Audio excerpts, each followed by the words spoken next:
Dan pada mulanya Syekh Iran, dia bukan revolusi Islam Iran, dia revolusi Syiah Iran. So bila dijemput setelah Syekh Said Hawa sendiri mengalami apa yang dilihatnya di Iran sendiri, dan dia melihat apa yang Khomeini cuba lakukan, maka akhirnya dia telah menulis satu kitab yang bermaksud Khomeini syuduz fil aqaid, dia kesangsian pada akidah dan kepelikan pada pendirian, pelik pada pendirian. Baik, kita telah melalui dua siri yang Syekh Said Hawa menulis tentang pendirian akidah Khomeini itu sendiri. Kalau kita dah dengar dua siri itu, kita sudah boleh buat kesimpulan bahawa kita tidak akan mungkin boleh menjadikan Khomeini sebagai tokoh. Mustahil. Kerana Khomeini sendiri telah mencela sahabat, akidah-akidah dia sangat meragukan, dan ia bukan hanya kata-kata yang tanpa bukti, tetapi kata-kata itu diambil daripada kitab yang ditulis oleh Khomeini sendiri. Dia sendiri tulis. Baik. Cuma dalam siri ini hanyalah tambahan. Dua siri yang lepas sudah memadai untuk kita menolak Khomeini. Kerana dengan kehadiran Khomeini, dengan berlakunya revolusi Iran, sebenarnya ramai umat Islam tertipu, bahkan menjadikan Khomeini sebagai tokoh. Tuan-tuan, sebenarnya siapa yang lebih faham tentang gerakan Islam? Musuh-musuh Islam. Mereka study. Bahkan di Amerika dia ada sektor khas untuk mengkaji gerakan Islam seluruh dunia. Bukan baru, lama dah. Mereka boleh tahu gerakan Islam di Malaysia macam mana, di Indonesia macam mana, di Pakistan macam mana, di Saudi macam mana, di Yaman macam mana, mereka tahu. Dan pada ketika itu,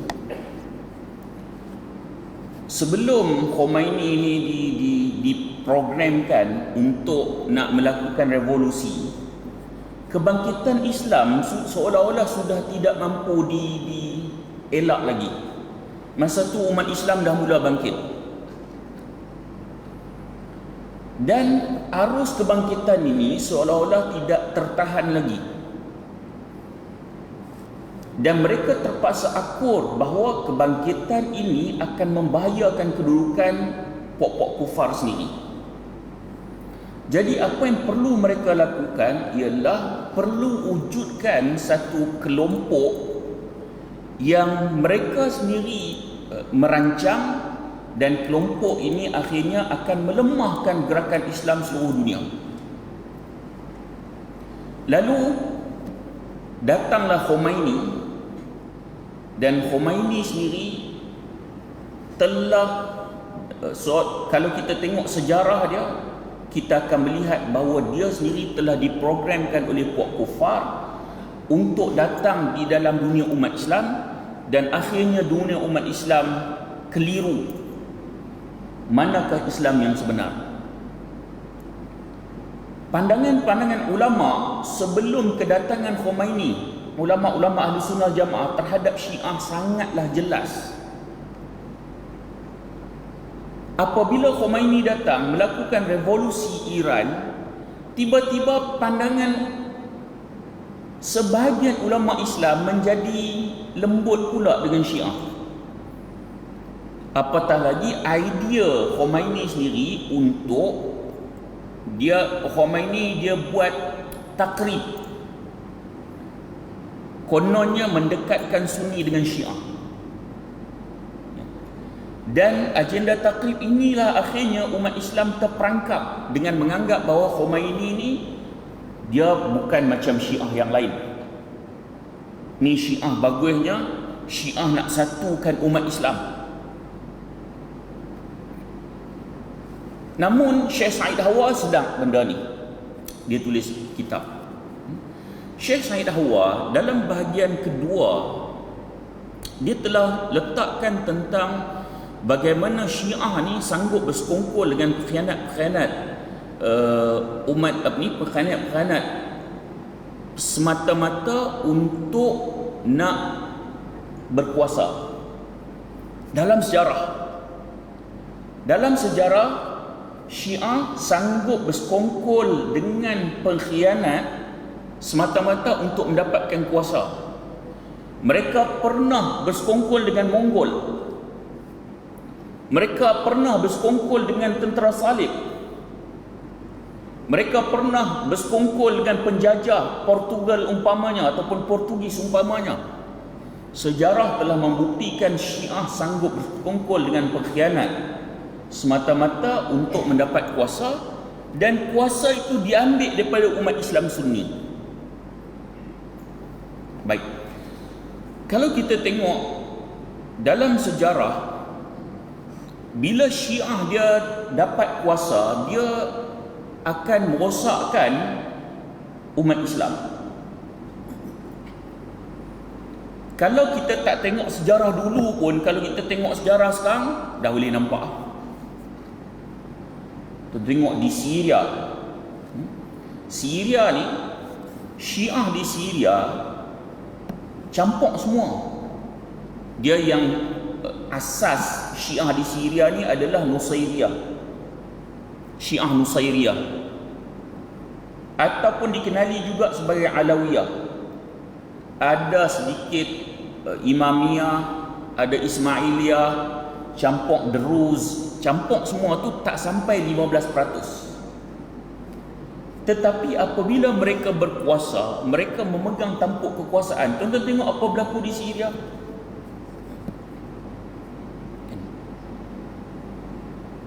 Hanya orang yang kagum dengan kebangkitan Khomeini kononnya, yang kata bahawa di Syria ni bukan perang ataupun bukan Syiah bunuh Sunni.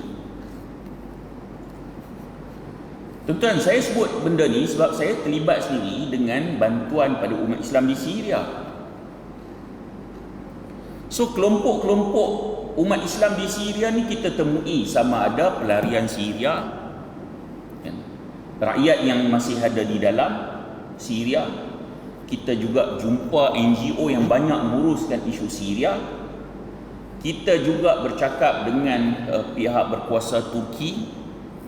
Kita juga menemui mujahidin pun pernah jumpa, sembang, tanya. Begitu juga kita bertemu dengan beberapa orang ulama, termasuk antaranya Rabitatul Ulama Asyam, Kesatuan Ulama Asyam. Semua mereka, kalau kita tanya, memang sependapat yang berlaku di Syria, Syiah sedang bunuh Sunni, sepakat. Tak tahu yang setakat duk pergi sana, tak jumpa lagi lah. Mereka tak kutuk Iran, tak kutuk Hizbullah. Mereka tak kata Syiah sedang bunuh kami, tak jumpa lagi. Hak duk jumpa perkataan-perkataan macam tu di Malaysia. Tokoh agamawan, tokoh politik, oh ni Iran bagus, Hizbullah bagus. Sebenarnya Iran tak serang, tak bantu Syiah Syria. Di Malaysia dengar benda tu. Kalau pergi ke Syria, masuk terus dalam tempat kejadian, kita akan melihat dan kita akan mendengar tentang kejahatan dan kezaliman pokok Syiah di Syria. Tuan-tuan, Hafiz Asad ni bapa pada Bashar Asad. Depa ni Syiah Nusairiyah ataupun Syiah Alawiyah. Dulunya Syiah ni tidak diterima sebagai dalam entiti Syiah. Tapi setelah Hafiz Asad melakukan hubungan dengan Khomeini khususnya, mereka minta supaya Syiah Nusairiyah ini diterima sebagai entiti Syiah. Tuan-tuan, akhirnya Syiah Nusairiyah diterima sebagai entiti Syiah. Kalau tuan-tuan tengok Syiah Nusairiyah ni, Ibn Taymiyah sendiri telah mengkafirkan mereka. Kerana Syiah Nusairiyah ni, mereka Syiah gulat. Mereka menganggap Sayyidina Ali itu Tuhan. Baik. Jadi apabila mereka berkuasa, pegang kuasa, apabila Hafiz Asad perintah, ni Syiah Alawiyah ni ataupun Nusairiyah ni, mereka tak sampai 15%, mereka pegang kuasa tentera, pegang kuasa polis, mukhabarat, penjara, ekonomi, semuanya. Bila berlaku je, maka mereka telah bersedia untuk membunuh umat Islam ataupun Sunni dengan sedahsyat-dahsyatnya. Angka yang terbunuh umat Islam di Syria, wallahu taala alam, berdasarkan kita tanya Rabitatul Ulama Syam, kemungkinan telah pun mencapai 1 juta. Telah pun mencapai 1 juta. Tengok depa berkuasa. Begitu juga di Yaman. Yaman, Syiah Houthi. Syiah Houthi di Yaman ni, tuan-tuan, ada orang ingat Syiah ni Syiah Zaidiyah. Kita akui Syiah Zaidiyah ni adalah antara Syiah yang dekat dengan Ahlussunnah Jamaah. Bahkan ada sebahagian ulama menyatakan Zaidiyah ni kira macam bukan kelompok Syiah lah. Zaidiyah ni dia macam Syiah Tafdhiliyah, dia melebihkan Sayyidina Ali dalam beberapa isu. Tapi dalam bab-bab lain, mereka tidak seperti Syiah Imamiyah yang ada majoriti dalam dunia ni, di Iran, di Pakistan, di Lebanon, di Afghanistan, yang Syiah-Syiah yang ada di dunia ni, mereka hampir kesemuanya adalah Syiah Imamiyah. Pada asalnya Syiah Houthi di Yaman ni, mereka memang Zaidiyah. Kelompok Houthi ni dia diasaskan oleh Badruddin Al-Houthi. Badruddin Al-Houthi. Badruddin Al-Houthi ni dia bergerak khususnya di Yaman Utara. Dan Badruddin Al-Houthi ni, dia Hussein Badruddin Al-Houthi, tapi lebih dikenali sebagai Badruddin Al-Houthi. Dia ni dianggap sebagai bapa kerohanian bagi kelompok dia, Badruddin Al-Houthi di Yaman ni.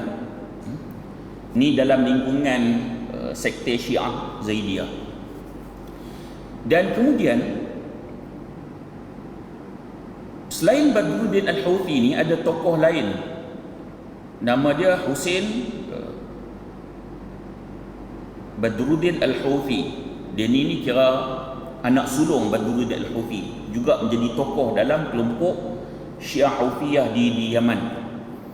Dr. Raghib As-Sirjani dalam kitab dia Syiah Nidal Am Dhalal, dia sebut, dia kata kisah berkembangnya pemberontakan Syiah Al-Houthi di Yaman ni bermula di kawasan Sa'dah. Yang ini dia duduk di selatan Sana'a, ibu kota Yaman ni. Ini tempat kelahiran Badruddin Al-Houthi. Pada tahun 1986 di Sa'dah ni, ramai orang ataupun pokok Syiah Zaidiyah ni, mereka membentuk satu kelompok yang dinamakan Ittihadus Syabab. Satu kelompok. Dan kelompok ini pada awalnya untuk nak membetulkan aliran yang Syiah yang mereka telah anuti ni. Lalu kemudian mereka akhirnya menjadi pemberontak. Mereka bentang spanduk di Sana'a dengan gambar Badruddin Al-Houthi itu ada, Kemudian mereka juga letak pemimpin Hizbullah dan juga gambar Khomeini.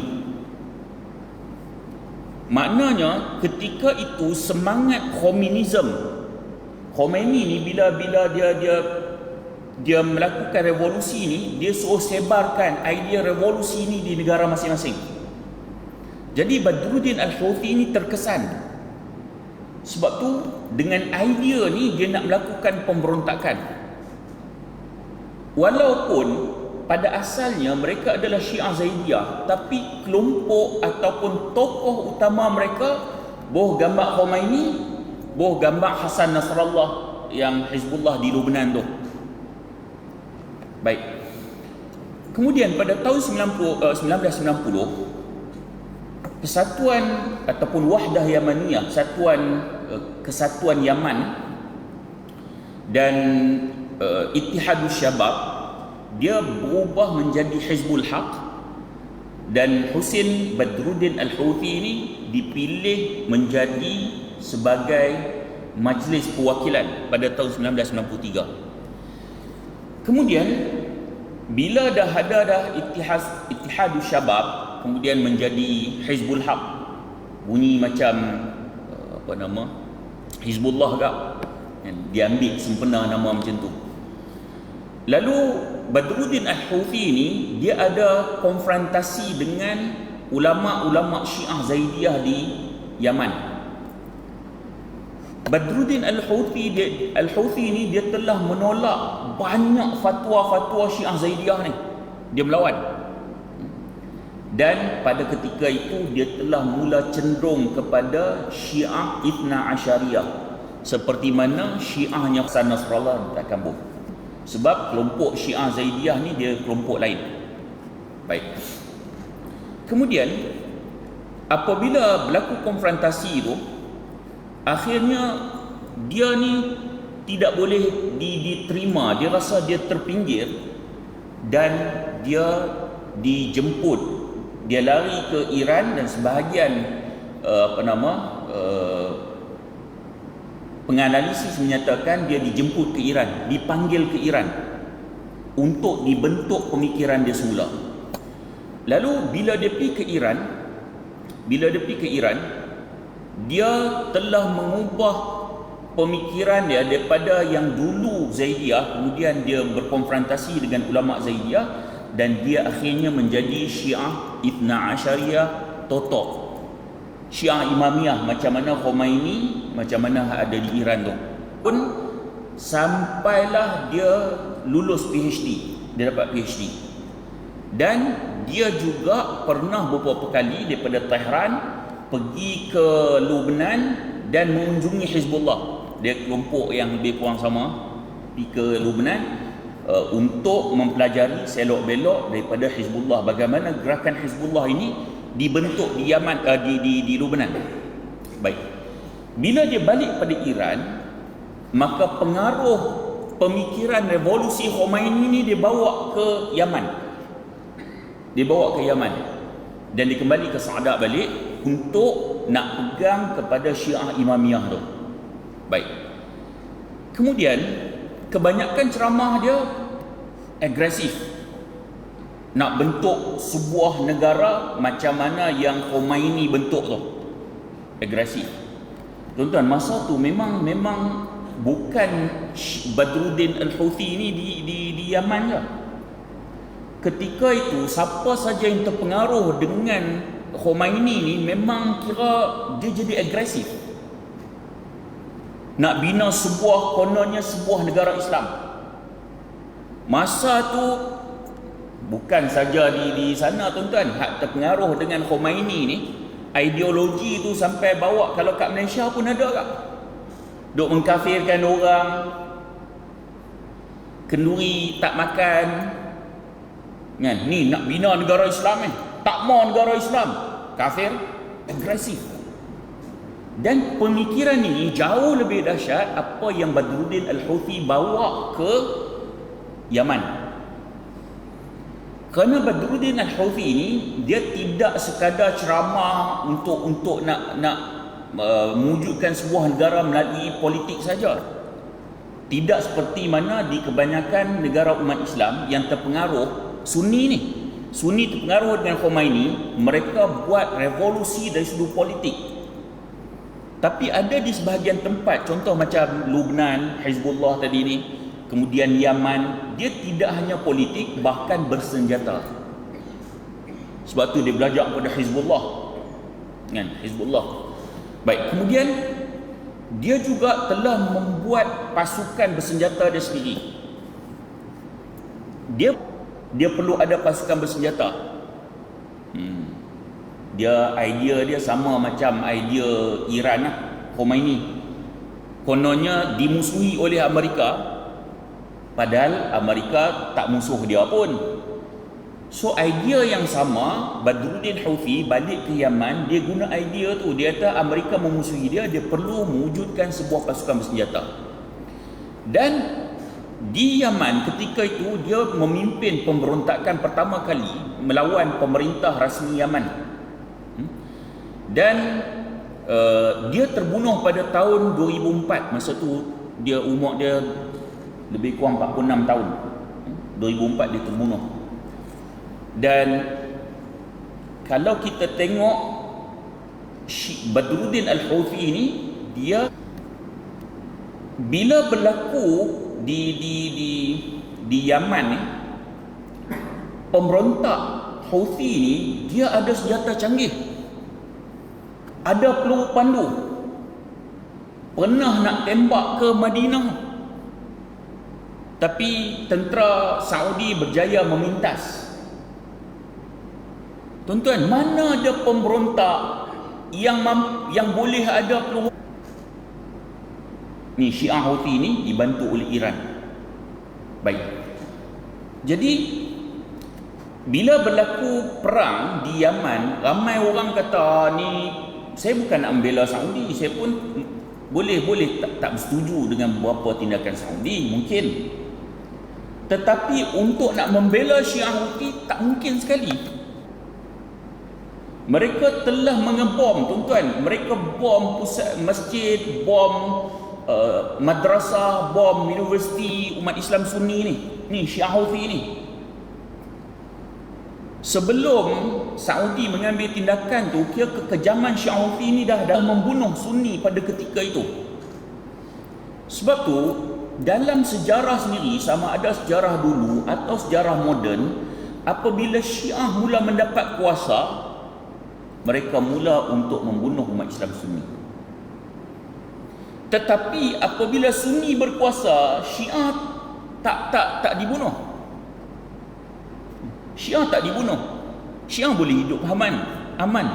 Tuan tengok masa kerajaan Bani Saljuk, Syiah diberi tempat. Hatta masa kerajaan Bani Abbasiyah, Syiah juga diberi tempat. Bahkan Syiah boleh jadi menteri ke. Tetapi apabila kerajaan dinasti Safawi ataupun Safawiyah Syiah ni, bila mereka menguasai satu-satu tempat itu, mereka membunuh Sunni dan paksa Sunni supaya masuk Syiah. Tempat mereka mula akan melakukan onar. Antara target utamanya adalah Sunni. Kalaulah sejarah begitu, kenapa umat Islam Sunni masih tidak mahu sedar lagi? Duk anggap okey lagi, duk takrib lagi. Tokoh takrib Dr. Yusuf Al-Qaradawi dah tarik diri lah. Ada pula ahad yang tak mau tarik diri lagi, duk menganggap bagus lagi Iran. Tuan-tuan, kalau kita tengok dalam sejarah, puak-puak Syiah ni, misi dia adalah untuk mewujudkan sebuah wilayah pemerintahan. Dia sejak jatuhnya kerajaan Parsi masa zaman Sayyidina Umar, sejak tu mereka tak ada negara. Walaupun Parsi tu kira Majusi tu. Parsi tu Majusi. So sekarang ni Syiah, mereka mendakwa mereka Islam. kemarahan mereka pada Sayyidina Umar kerana Sayyidina Umar berjaya menjatuhkan kerajaan Majusi Parsi. Bayangkan.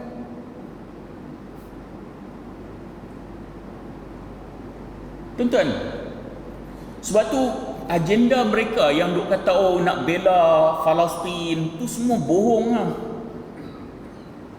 Ramai pula terpengaruh ikut ni Jumaat Ramadan yang terakhir kan. Duk ikut ni puak-puak Syiah ni buat demonstrasi tu kat berapa tahun lepas buat kat tabung haji. Puak-puak Syiah ni demonstrasi Palestin angkat gambar Khomeini. Depa ni nak bela Palestin ke nak bela Khomeini? Ada pula beberapa orang Sunni pula berikut sekali perarakan Syiah tu. Kita Sunni Syiah mesti nak bela Palestin, mesti bersatu. Sejak bila Syiah berjuang untuk bebaskan Palestin? Tak ada dalam sejarah. Yang bebaskan Palestin ni dua zaman, Sayyidina Umar dan Salahuddin Al-Ayyubi. Sayyidina Umar lah yang paling awal menjatuhkan kerajaan Parsi, kemudian berjaya membebaskan Palestin. Salahuddin Al-Ayyubi pula sebelum dia nak bebaskan Palestin perlu menjatuhkan kerajaan Fatimiyah tu dulu, puak-puak Syiah Fatimiyah ni. Kerana Salahuddin tahu selagi mana dia tak mengalahkan Fatimiyah ni puak-puak Syiah di Mesir pada ketika tu, mereka ini boleh berkomplot dengan tentera salib, kerana sejarah telah membuktikan beberapa kali mereka telah berkomplot dengan tentera salib.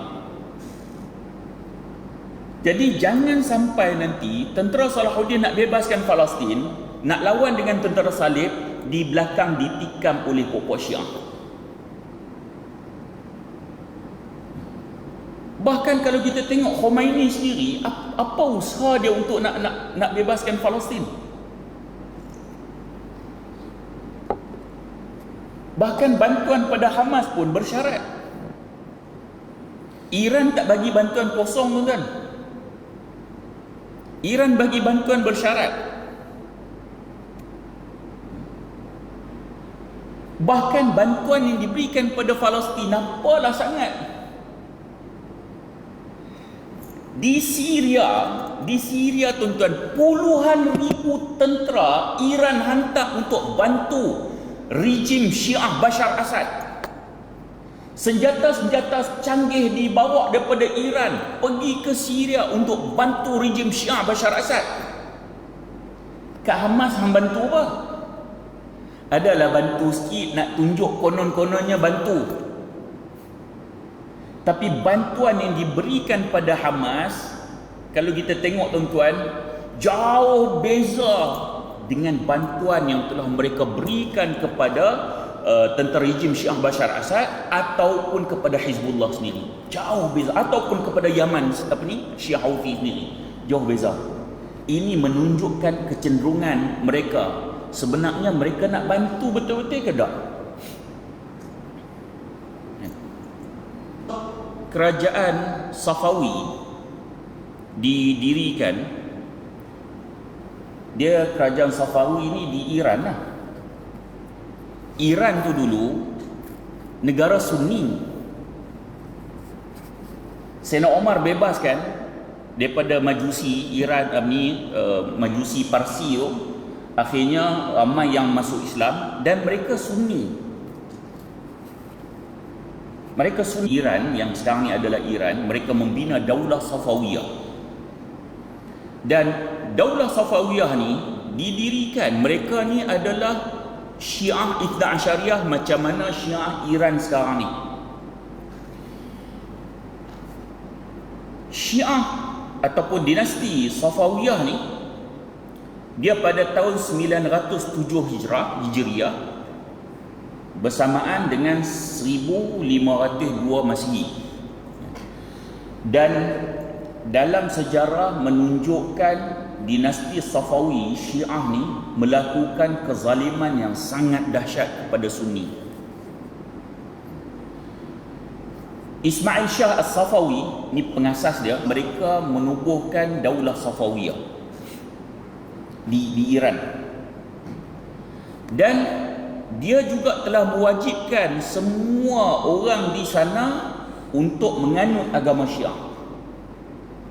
Siapa yang tak mau menganut agama Syiah dibunuh. Tu yang ramai dibunuh. Dan ramai juga lari keluar daripada yang sekarang ni merupakan Iran, lari keluar untuk menyelamatkan akidah mereka. Baik. Kemudian Ismail Safawi ni juga pada masa yang sama dia bermusuh dengan kerajaan Uthmaniyah. Tuan-tuan tengok ni kerajaan Syiah ni, dia tak bermusuh dengan tentera salib. Dia tak perang dengan tentera salib. Mereka tak perang dengan tentera Mongol. Tapi yang menjadi musuh mereka adalah Daulah Uthmaniyah. Tengok pokok Syiah ni. Pada ketika tu tentera salib dah mula membesar, Mongol dah mula kuat. Yang tu bukan musuh mereka. Musuh mereka Uthmaniyah. Tu bayangkan. Pada ketika tu umat Islam Sunni berharap pada kerajaan Daulah Uthmaniyah seluruh dunia. Hatta kalau baca buku-buku sejarah alternatif menunjukkan Uthmaniyah ni dia ada hubungan dengan serata dunia, termasuk ada hubungan dengan Aceh, termasuk hubungan-hubungan di Nusantara ni pada ketika itu.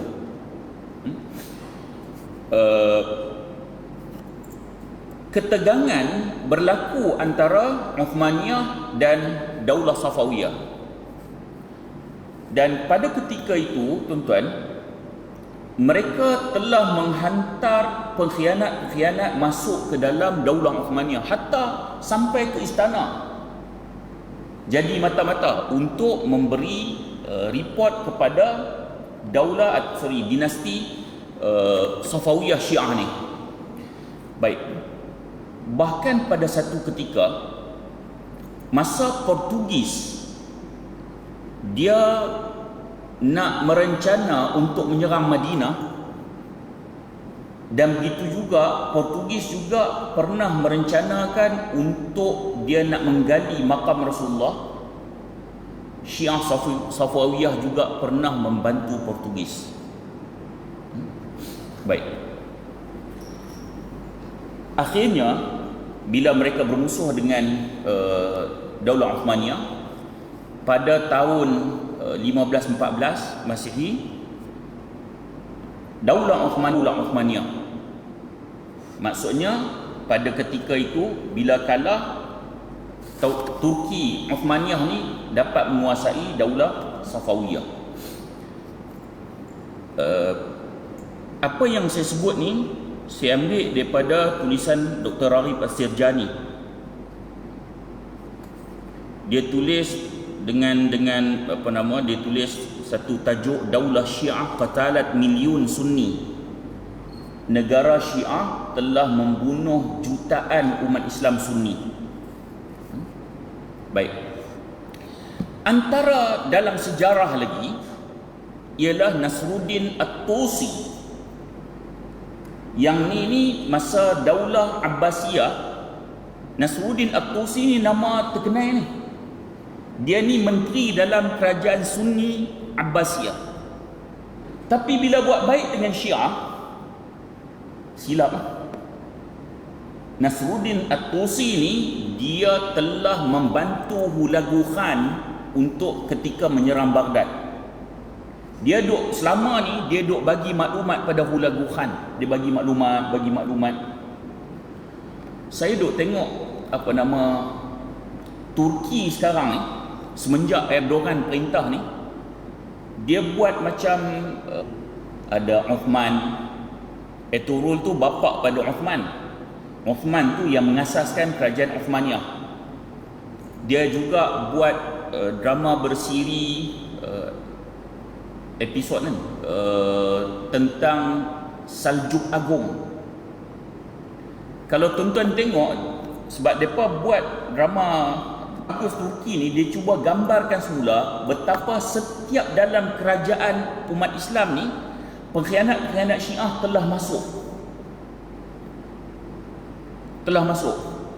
Jadi Nasruddin Tusi ni dia menjadi menteri, dan perang Baghdad ni tuan-tuan berlaku selama 40 hari.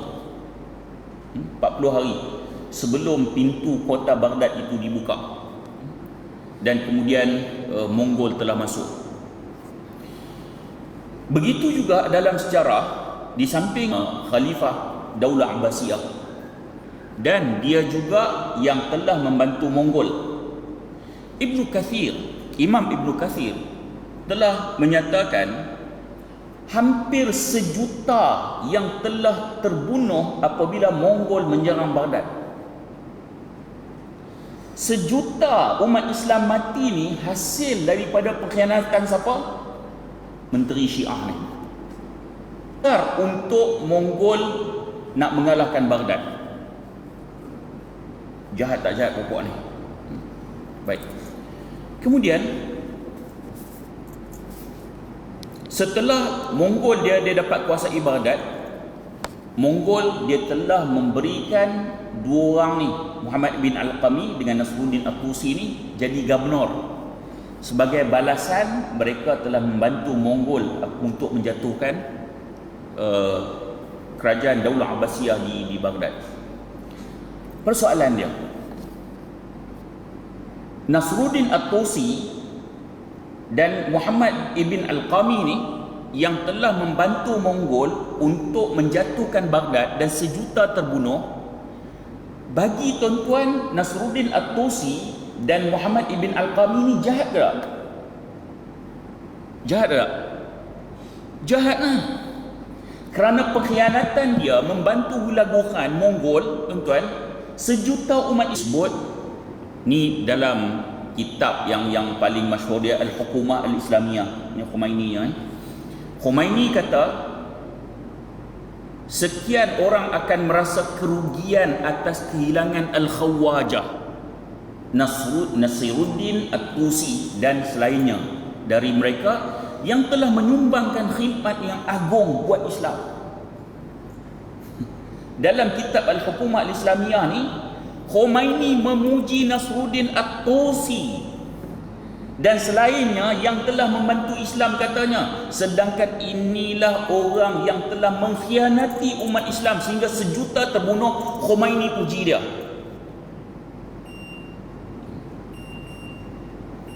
Sikit nanti kita sambung azan kan. Tuan-tuan, sama juga macam di zaman Khomeini lagi, kubur Abu Lu'lu' di Iran masih beroperasi. Ada event tahunan sambutan menganggap pembunuh Sayyidina Omar tu adalah wira. Sama. Bagi laluan azan.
Baik tuan-tuan, tersambung sikit lagi. So sama yang macam kita sebut tadi ni, kubur Abu Lu'lu' yang ada di Iran. Di Iran. Setiap tahun ada event disambut Abu Lu'lu' yang membunuh Sayyidina Umar, dianggap sebagai wira oleh pokok Syiah. Bahkan ulama dia sendiri menyambut. Baik. Jadi Syekh Said Hawa dia telah menyenaraikan beberapa pendirian pelik Khomeini ni, dan dia telah membahagikan kepada beberapa poin. Antaranya ialah dia kata Khomeini sendiri dia ada semangat ingin menguasai dunia umat Islam. Bukan menguasai dunia, menguasai dunia umat Islam. Nak ambil wilayah-wilayah daripada umat Islam Sunni. Sebab tu di merata dunia umat Islam, negara-negara umat Islam, puak-puak Syiah akan masuk di setiap penjuru, sama ada NGO, politik dan pelbagai. Dan bila mereka masuk, dia akan jadi rosak. Mereka masuk di Pakistan, di Afghanistan, di Lubnan. Lubnan, tuan-tuan tengok, Lubnan mereka wujudkan Hizbullah, mereka wujudkan Harakatul Amal. Kedua-duanya ini menjadi perosak kepada umat Islam Sunni di Lubnan. Baik. Kemudian begitu juga kalau kita tengok Hizbullah ni, dia nampak macam sebuah parti politik, tapi dia juga gerakan bersenjata. Dulu kita pernah tertipu dengan menganggap bahawa Hizbullah ni adalah pejuang Islam. Bahkan kadang-kadang tempat ceramah jual stiker yang hijau kuning kan, ada lambang senjata silang kan. Kita pun beli tampal kat kereta, pergi dengar ceramah semangat nak negara Islam kan, beli stiker tu tampal kat kereta. Kan. Setelah berlakunya isu Syria, barulah umat Islam sedang bahawa yang tu bukan pejuang Islam, itu pengganas Syiah di Lubnan yang dibantu oleh Iran. Hatta Dr. Yusuf Al-Qaradawi sendiri sebut dengan berlakunya isu Syria telah menimbulkan ataupun memecahkan tembelang puak-puak Syiah, kekufuran Syiah, kata Dr. Yusuf Al-Qaradawi, dan memecahkan tembelang puak-puak Hizbullah. Dr. Yusuf Al-Qaradawi dia sebut, dia kata dia mengucapkan tahniah pada ulama Saudi dulu yang lebih awal tidak berkompromi dengan Hizbullah ataupun puak-puak Syiah. Ni Dr. Yusuf Al-Qaradawi, ni tokoh takrib noh yang telah menarik diri. Baik.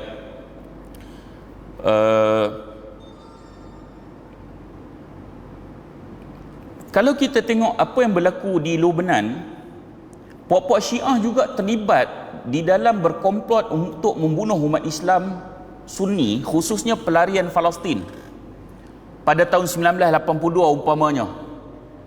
Sudahlah di Palestin mereka dibunuh dan dihalau oleh puak-puak Yahudi di Palestin.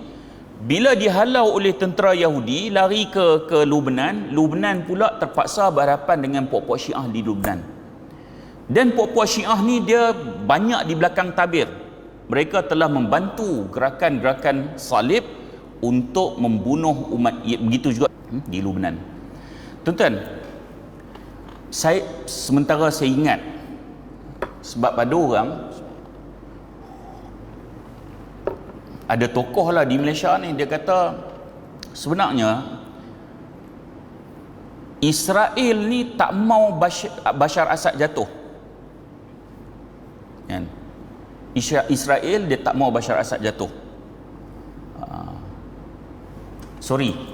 Dia kata Israel nak Bashar Assad jatuh. Israel nak Bashar Assad jatuh. Amerika nak Bashar Assad jatuh. Kan? Dakwaan-dakwaan begini pelik.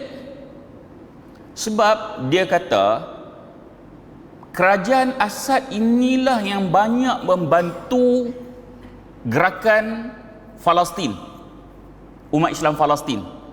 Bahkan satu ketika pejabat Hamas dibenarkan untuk dibuka di Damsyik. Itu alasan dia.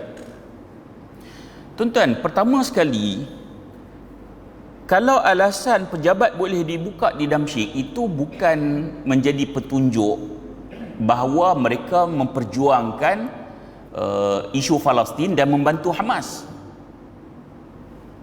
Israel, kalau dia nak tahu maklumat, mana lebih mudah?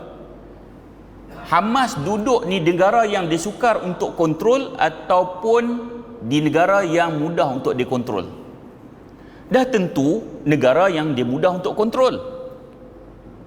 Tuan-tuan, Bukit Golan ditawan oleh Israel tanpa ada kecurigaan. Bukit Golan ini sebenarnya diserahkan oleh Hafiz Asad kepada Israel.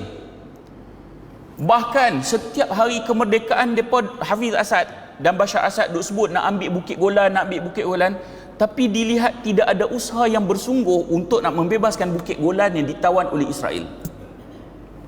Seolah-olah ada kerjasama antara puak-puak Syiah ni dengan Yahudi Israel. Baik. Jadi apabila kerjasama ni ada, maknanya lebih mudah untuk Hamas. Bahkan saya pernah sebut di masjid lain, tuan-tuan, di Syria ada sebuah penjara yang dinamakan Farak Palestin. Farak Palestin. Dan saya pernah menemu ramah beberapa orang yang pernah dipenjarakan di dalam Farak Palestin. Salah seorangnya adalah bercakap tentang isu Palestin. Siapa saja yang berani membangkitkan isu Palestin, mereka akan ditangkap dan dipenjarakan di penjara bawah tanah yang dinamakan penjara itu Farak Palestin. Lalu saya pelik kalau ada orang kata Syria memperjuangkan isu Palestin, kerana orang yang cakap isu Palestin ditangkap dan dipenjarakan di penjara Farak Palestin. Tuan-tuan, jadi yang kata Syria bantu Palestin ni tak masuk akal langsung. Kerana di Syria orang tak berani bercakap tentang isu Palestin. Baik. Kemudian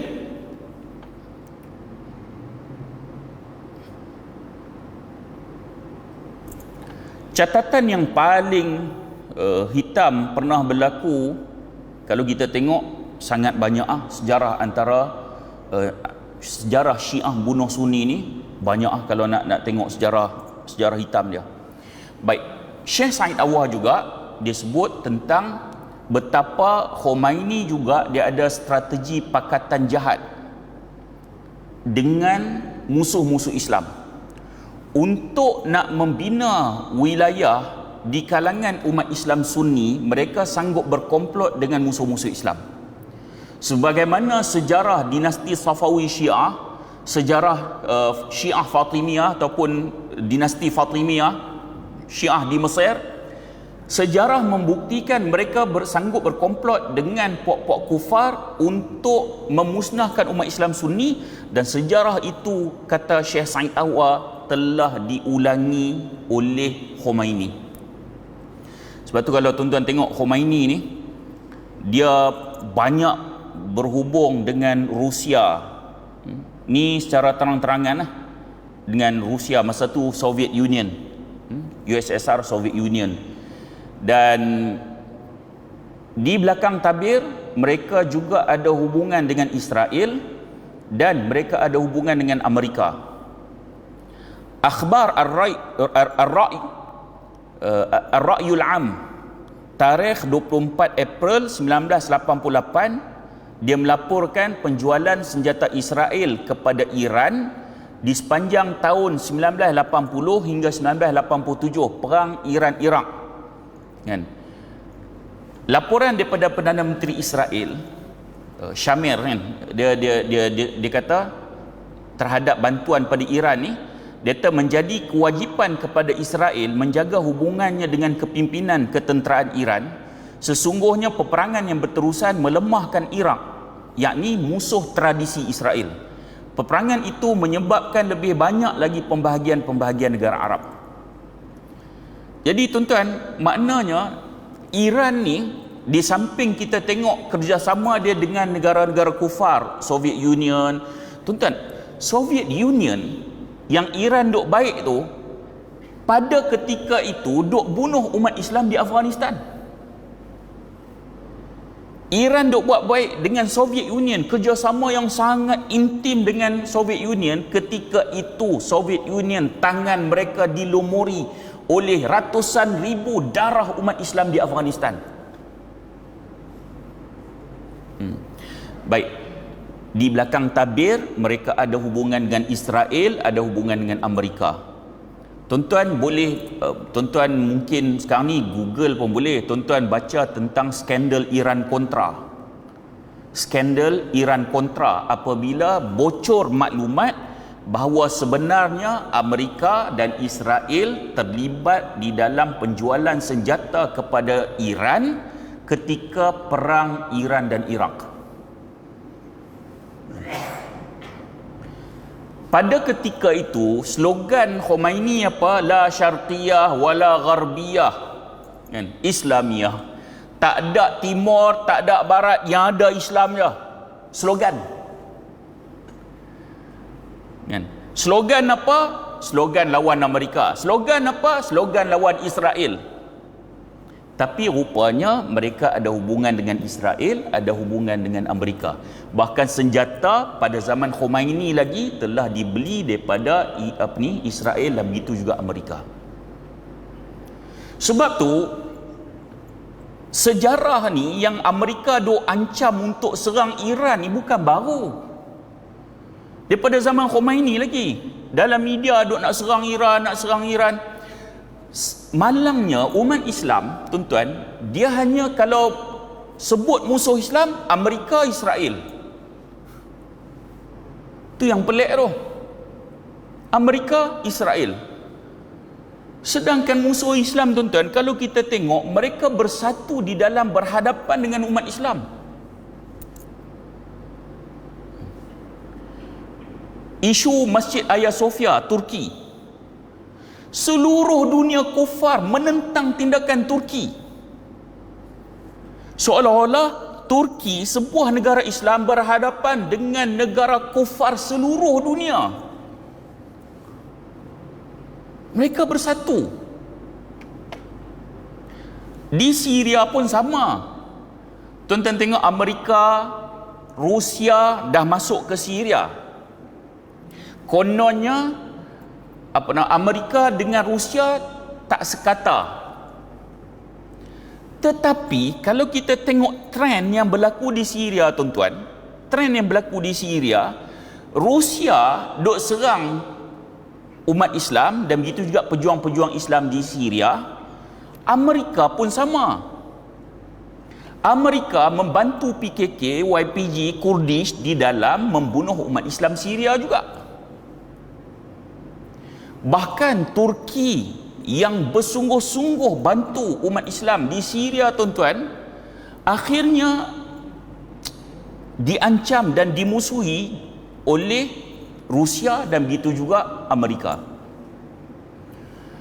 Saya bukanlah taksub dengan Turki, tetapi sekarang ni kita tak ada tokoh yang benar-benar nak membangkitkan kekuatan umat Islam, melainkan yang kita duk nampak Turki yang duk buat benda ni, Erdogan yang duk buat benda ni.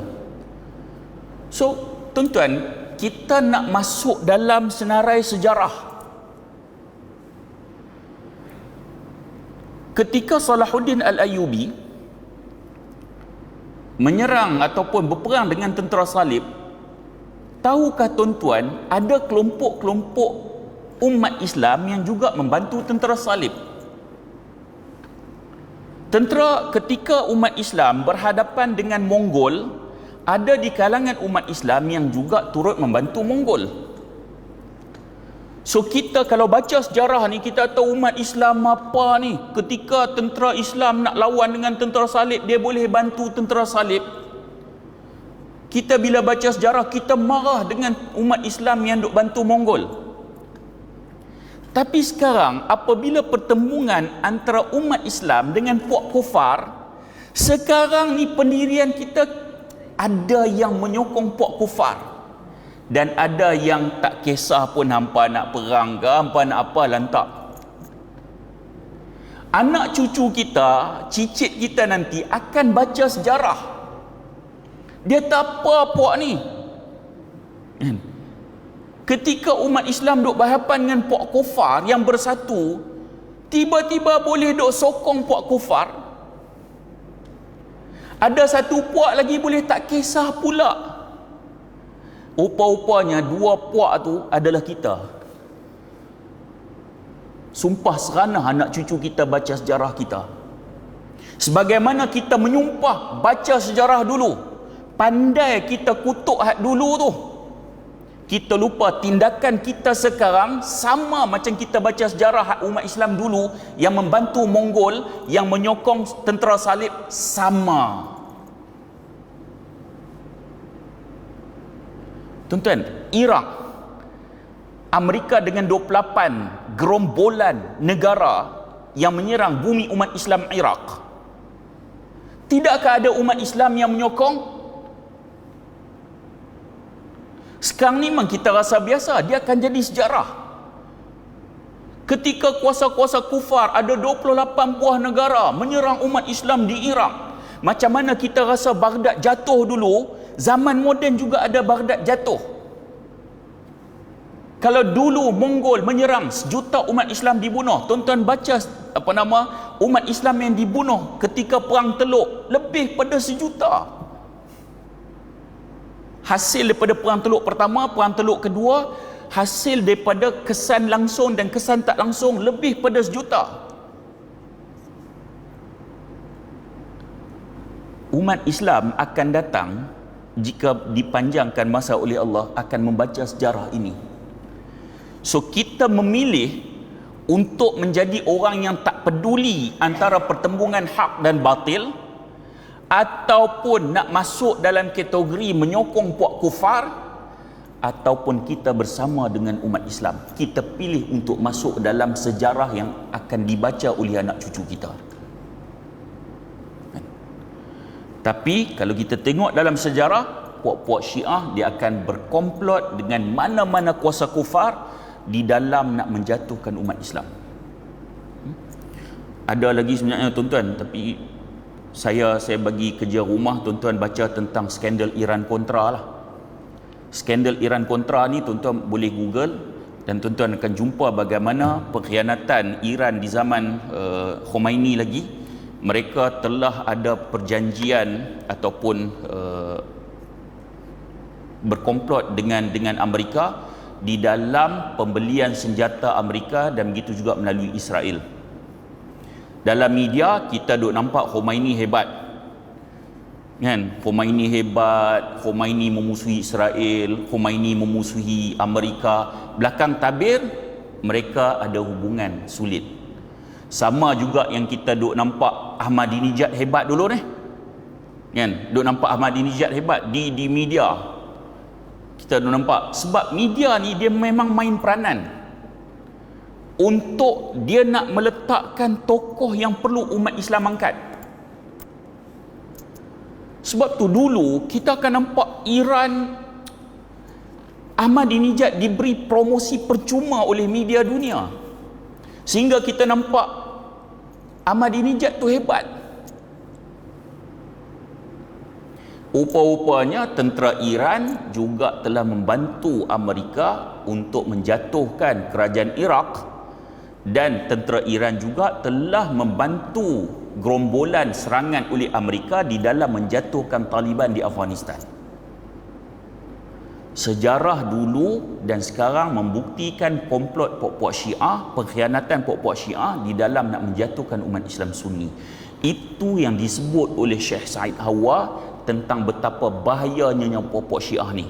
Kita sebut tentang Khomeini kerana umat Islam Sunni ramai terpengaruh dan menjadikan dia tokoh, sedangkan Khomeini ini membawa agenda yang sangat bahaya. Dalam kita rasa dia tokoh, rupanya ada agenda di sebaliknya untuk umat Islam rasa ringan Syiah. Wallahu ta'ala alam. Jika diizinkan oleh Allah, insya-Allah kita akan sambung lagi.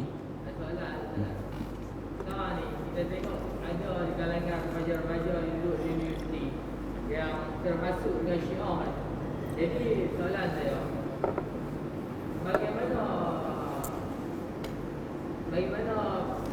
macam mana budak-budak tu boleh terhasut dengan ajakan Syiah, sedangkan mereka lebih tinggi pelajaran tu.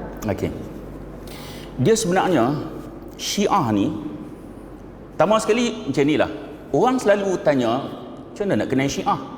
Tu dulu. Kan, tu dulu. Syiah ni dalam usul kafi Al-Kulaini dia kata la taqiyata la imana liman la taqiyata lah. Tak ada iman bagi orang yang tidak bertaqiyah. Dan lebih-lebih lagi kepada Sunni mesti bertaqiyah. Mesti bertaqiyah. Tuan-tuan, kalau tuan-tuan tengok dalam kitab-kitab muktabar mereka, mereka maki, mereka mencela para sahabat Nabi, khususnya Sayyidina Umar, Sayyidina Abu Bakar, para isteri Nabi. Tapi kalau tuan-tuan tengok Syiah Melayu ni, dia tak maki sahabat Nabi secara terang-terangan. Tuan-tuan tengok Syiah di Iran, Syiah di Kuwait, Syiah di Pakistan, hak mana Syiah boleh diterima di negara-negara itu, dia tak taqiyah. Tapi di negara-negara yang Syiah tidak boleh diterima, dia masih duk taqiyah lagi. Sebab kalau dia maki Abu Bakar, Sunni takkan terima.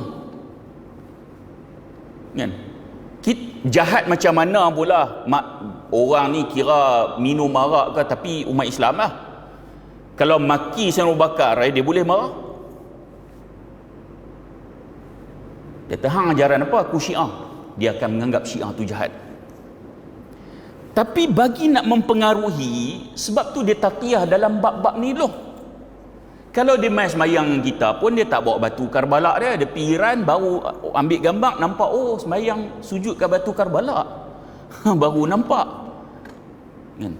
Jadi hatu dia tak tunjuk lagi. Banyak benda dia tak tunjuk lagi. Sama juga macam Husainiyat tu, yang 10 Muharram tu, ya Husain, ya Husain. Kat Malaysia mana ada duk guna parang, pedang sampai terbelah tengah belakang, terbelah kepala, hak mati pun ada? Tak ada. Dia baru Husainiyat manja-manja, ya Husain tu manja-manja. Sebab Syiah masih tak boleh diterima di Malaysia. Satu ketika nanti, bila Syiah boleh diterima, tak mustahil apa yang dilakukan Syiah Afghanistan, Pakistan, Iran, Iraq akan dilakukan di Malaysia. Baik. Jadi mereka mempunyai pendekatan yang pelbagai. Dia akan melihat orang tu macam mana untuk dia nak mendekati. Malangnya tuan-tuan, kita umat Islam, kita Sunni ni, kita tak didedahkan dengan agenda Syiah. Sebab tu bila berhadapan dengan Syiah, kita mudah goyah. Kita kat masjid, kita diajak dengan fiqah, ajak salat, puasa, zakat, haji. Pergi Syiah tak belajar. Puak-puak Syiah di hauzah dia diajak secara khusus bagaimana berhadapan ide untuk berhadapan dengan Syiah. Baik. Jadi apa pendekatan yang mereka buat? Mereka tengok orang tu macam mana. Kalau orang ni nampak macam agama sikit, dia main sentimen perasaan. Kalau orang ni nampak macam Islamik sikit, tapi ilmu bab sejarah pun tak bagus sangat, dia main sentimen. Dia tahan cuba fikir. Sahabat Nabi ni masa Nabi ada, mereka okey. Bila Nabi tak ada, pakat bergaduh. Hang tengok Sayyidina Ali tu, ini balah pula. Dia tahan tengok Muawiyah tu, boleh lawan Sayyidina Ali. So dia akan timbulkan benda-benda macam ni. Betapa Sayyidina Abu Bakar, Sayyidina Umar menafikan hak-hak Ahlul Bait. So dia main macam tu.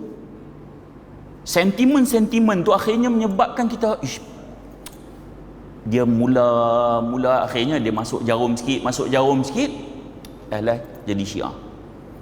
Bagi anak muda hak jenis berpeleseran, bawa perempuan, pendekatan dia kok lain pula. Dia tak payah main sentimen ni. Hang duk bawa perempuan ni, hang tak berdosa. Ni duk usung naik motor pi merata, berdosa. Oh, main dosa dia. Ni kalau ambil ni pendekatan ni Syiah Ja'fariyah. Dia bukan sebut Syiah, dia sebut mazhab Ja'fariyah. Depa perkenalkan diri sebagai mazhab Ja'fariyah. Dia tak sebut Syiah tu sebab kita dengar Syiah tu kita dah bila sebut mazhab Ja'fariyah okey lagi. Dia kata ni ada mut'ah. Hang tak payah buat dosa, hang kahwin kontrak dengan dia.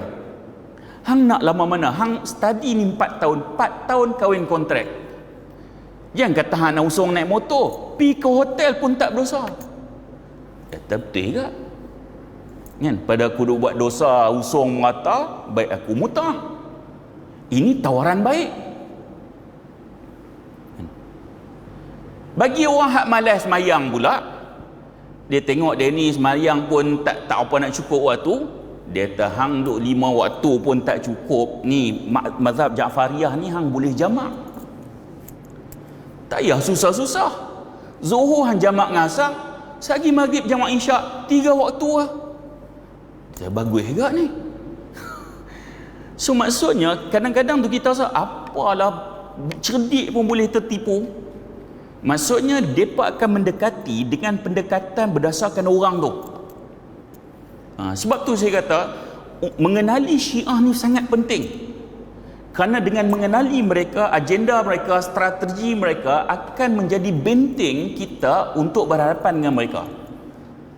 Sagi jarum-jarum tu bila masuk dia takluk, kita tahu. Nah ni dia memang nak masuk kau ni, kita pun tahu. Masalahnya macam saya sebut tadi, kita Sunni ni tidak didedahkan dengan pembohongan, penyelewengan, jarum dan agenda Syiah. Kita tak didedahkan. Sebab tu benda tu mudah masuk. Jadi tolong hati-hati ya, takut-takut anak-anak kita masuk universiti. Bila benteng ni tidak diberi awal, khawatir mudah dicerobohi oleh puak Syiah ni. Wallahu ta'ala alam. InsyaAllah kalau ada masa kita sambung lagi. Mudah-mudahan pertemuan kita ada manfaat.